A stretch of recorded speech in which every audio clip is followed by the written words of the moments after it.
অবশেষে ডুয়ার্সের দলগাঁও চা বাগান থেকে খাঁচাবন্দি হলো লেপার্ড। বৃহস্পতিবার আলিপুরদুয়ার জেলার ফালাকাটা ব্লকের দলগাঁও চা বাগানের সেকশনে বন দপ্তরের পাতা খাঁচায় খাঁচাবন্দি হয় একটি পূর্ণবয়স্ক লেপার্ড। ঘটনাস্থলে পৌঁছায় বন দপ্তরের আধিকারিক ও বনকর্মীরা। খাঁচাবন্দি লেপার্ডটিকে উদ্ধার করে নিয়ে যায়।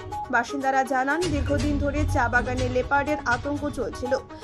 সম্প্রতি চা বাগানের কাজ করার সময় লেপার্ডের আক্রমণে দুজন শ্রমিক মহিলা গুরুতরভাবে আহত হয়েছেন। প্রায় প্রতিনিয়ত বাগানে লেপার্ডের আক্রমণের ঘটনা ঘটছে। ঘটনার পর খুবই আতঙ্কে কাজ করতেন শ্রমিকরা। পরবর্তীতে চা বাগানের খাঁচা পাতে বন দপ্তর। সেই খাঁচায় আজ সাত সকালে লেপার্ড খাঁচাবন্দি হলো। এদিন বাগানে খাঁচাবন্দি লেপার্ডকে দেখে বন দপ্তরকে খবর দেন স্থানীয়রা। খবর পেয়ে বন দপ্তরের আধিকারিক ও বনকর্মীরা পৌঁছে লেপার্ডটিকে উদ্ধার করে।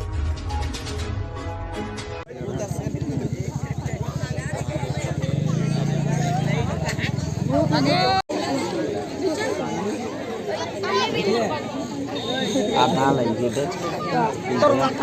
Pintar apa?